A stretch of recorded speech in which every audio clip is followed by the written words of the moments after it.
kyalonda cabinet era owa president twakukwasa General Yoweri Kaguta Museveni nga Uganda ka Uganda yonna okulembera eggwanga lino. Honorable Kaguta Museveni yalonda cabinet n'akulonda owekitiibwa Robina Nabbanja bakola Ethiopia, bakola Egypt, bakola Abu Dhabi. So, baagala kutandikirako lwa Mukono, Kampala, paka Kyengera. The pilot project district Abemulugunyiza. Simanyi nti bafadde list kumanya baali bameka betwikwe baali bameka bali asatu buli enkuba weetonya amazzi gatwala ebikolo babikola bulungi leero buli enkuba weetonya nebitwala milioni 7 n'ekitundu Itimbwa milioni 8 na Zigo milioni 7 Lwaje kasa wange owewaje wabaje kuva mu kanso alitaka kusi Mukono n'alyokaje ekirindi. Tusaba Prime Minister nzokutwala ennyuma ewaje n'ebugaya kunalwo gyandika omuzaala n'ebwema nakozesa feri. Twasabye abayinula batukkirize tukwate ku ssente zaffe zimwatuwa tutwale feri kubanga kwoti eno ina okubanga ndi mu ggombolola y'ebwema naye tulifosa okukusawo akaplan kubanga bw'owandiika ebbaluwa evuma okutuuka e Kampala bakuddemu kitwala emyezi 4. Kangulumya emalikita okutuuka e Kawongo ziri mu kilomita 12. Tulina amagombolola nga Kayonza ng'eggombolola yokka lirina ebyalo ebiwera 8 egombolola limu. Naye bwaba obusente bwe tufuna amagombolola baagala ogasalamu manene. Kayunga tuli overwhelmed ku lw'enguudo n'obusente tufuna butono. Tusaba mututunuulire. Kayunga disitulikiti yeetooloddwa omugga gwa River Nile, yeetooloddwa ekitoga ne Sseziba tuli mu kizinga wakati. Kitegeeza valleys nnyingi nnyo. Tulina emigga mingi buno obusente buli wano naye Kayunga tusobola kutambula kilomita nga tusanze Kisenyi.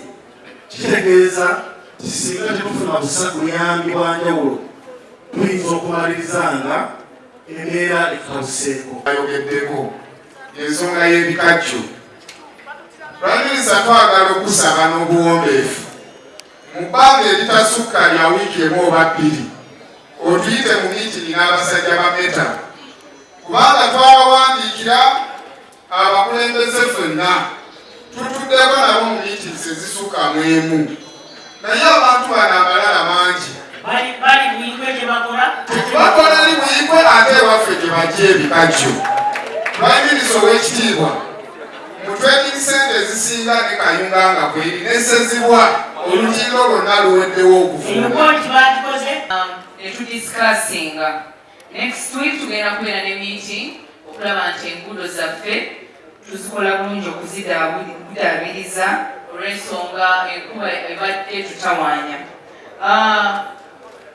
Ffe tetukozesa roads committee yokka okulaba ng'etukwatirako, tukozesa ne factories eziri mu district. Tulina factory ya Meta egenda tukolera enguudo 10 mu Buyikwe district. So ffe nga Buyikwe tulina challenges, enguudo ezo tujja ziraba oba mweziri nga bagenda zikola tujja kulaba nga tuzijjamu but weba tebazikoze ffe tujja kulaba nga tuzikola. Project nga 37 ez'enguudo zonna zinaakolwa mukulu Lugolo byonna okusalawo akasente baba akoze eki akafugi. Naye ffe ng'esinga tuli ready okuzitandika. Greater Mukono yagala kulya mulimu ki? Greater Mukono mulinamu Kayunga Valley. Greater Mukono mulinamu Misinde Kamimbi Zowe Women's Kapeka. Greater Mukono mulinamu Lugazi Buyikwe Yingi. Greater Mukono mulinamu Jokazi through Australia the university. Ezo zo ziri main. Era sente katazirabika bwezirabikira zonna nga tutandika okukola nti ezimu zirina na contract already abeera mu zikola naye nga tulina sente. What has not drained it will not last. It can't last. Ekisinga okwonoona enguudo zaffe mazzi. Tuziteekako drainage, bakama baffe bano abakulembeze abantu abalala kye bakola ne bateekako mu platform ku drainage ne bakafuula akatale. Kino njagala buli mukulembeze addeyo atulende. Kiri mu municipality, mu town councils, gende Kalaji wano olabe ekiriwo. Drainage yonna yaziba eriko platform. Enakifuma kyekimu, nazigo kyekimu. Bwe tutadde drainage, bwe tutadde kusuubulira ku drainage okwo, enguudo zaffe tezijja kuwangaala. Ate nga omutugamba titwakolaganidde nga lye, naye nga mumba abantu baffe basinze okuleeta obuzibu. Twabaliwo ti omwezi ogujja twagala abuli ali ku drainage aveeko.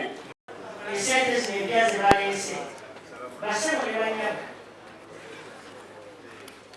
nze omutima gwange gulowooza information is power.